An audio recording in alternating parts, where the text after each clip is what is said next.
ಆತ್ಮೀಯ H16 news ಅರ್ಥಾತ್ ಹೇ ಸಿದ್ದರಾಮಗೆ ಸ್ವಾಗತ. ನಾನು ನಿಮ್ಮವ MI ಅಥವಾ ಮಲ್ಲಪ್ಪ ಜೋತವರು. ಆತ್ಮೀಯರೇ,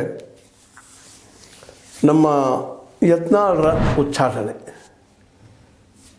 ನಿಜವಾಗಿಯೂ ಆಗಬಾರ್ದಾಯಿತು, ಆಯಿತು ಅಂಥೇಳಿ ಹೇಳ್ಬೋದಿತ್ತೇನೋ.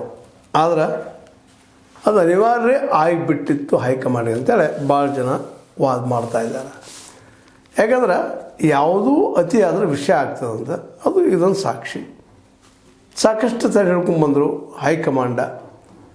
ಯಾಕೋ ಏನೋ ಯತ್ನಾಳರು ಯಾಕೋ ಹಿಂದೆ ಸೇರಲಿಲ್ಲ, ಒಂದು ಹೆಜ್ಜೆ ಸರದಂಗೆ ಅನಿಸಿದ್ರು, ಆದರೂ ಮತ್ತೆ ಮುಂದುವರಿತಾಯಿದ್ರು.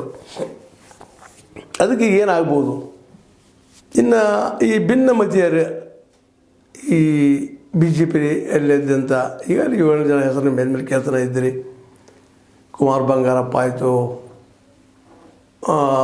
ನಮ್ಮ ಅರವಿಂದ್ ಬೆಲ್ಲದವರಾಯಿತು, ಲಿಂಬಾವಳಿಯವರಾಯಿತು, ರಮೇಶ್ ಜಾರಕಿಹೊಳಿ ಅವರಾಯಿತು, ಕುಮಾರ್ ಬಂಗಾರಪ್ಪನವರಾಯಿತು. ಎಲ್ಲರೂ ಇವರು ಇನ್ನೇನು ಮಾಡ್ತಾರೆ, ಮುಂದಿನ ಹೆಜ್ಜೆ ಏನು ಅನ್ನೋದು ಎಲ್ಲರೂ ಕೂತವಲ್ಲ. ಆಲ್ರೆಡಿ ದೆಹಲಿಯಿಂದ ಬಂದ ಯತ್ನಾಳರು ತಮ್ಮ ಫ್ಯಾಕ್ಟ್ರಿಯಲ್ಲಿ, ಸಿದ್ಧಗಿರಿ ಫ್ಯಾಕ್ಟ್ರಿಯಲ್ಲೇ ಅತಿಥಿ ಗೃಹದಲ್ಲಿದ್ದಾರಂತ ಸುದ್ದಿಗಳು, ಹಳಿ ಸುದ್ದಿಗಳೆಲ್ಲ ಇವ.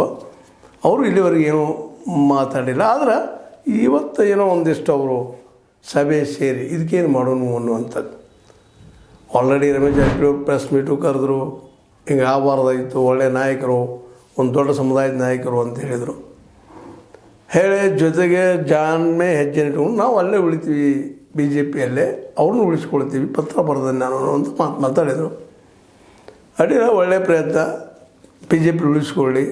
ಆದರೆ ಉಳಿಸ್ಕೊಳ್ಳೋ ಜೊತೆಗಿನ ಈಗಾಗಲೇ ಅವರು ಏನು ದೋಷಗಳು ಮಾಡಿದ್ದಾರೆ ಆ ದೋಷಗಳನ್ನ ಕನ್ಸ್ಟ್ರಕ್ಟಿವ್ ಆಗಿ BJPಯಲ್ಲಿ ಬೆಳೆಯುವಂಥದ್ದು ಒಂದು ನಾಯಕತ್ವವನ್ನು ಬೆಳೆಸ್ಕೊಳ್ಳೋಂಥ ಕೆಲಸ ಆಗಲಿ ವಿನಃ ಅನಗತ್ಯ ವಾಗ್ದಾಳಿಗೆ, ವಾಕ್ಚಾತುರ್ಯಕ್ಕೆ ಬಲಿ ಆಗ್ತಾ ಹೋದರೆ ಇದು ಇಂಥ ತೊಂದರೆ ಮತ್ತೆ ರಿಪೀಟ್ ಆಗ್ತಾ ಹೋಗ್ತಾ ಇರ್ತಾವೆ. ಈಗಾಗಲೇ 2 ಸಲ, ಇದು 3ನೇ ಸಲ ಅವನು ಉಚ್ಚಾಟನೆ ಮಾಡಿದ್ದು, ಮತ್ತೆ ಒಳ್ಳೆ ಬರೋದು ಹೋಗೋದು. ಆಗಿಂದಲೂ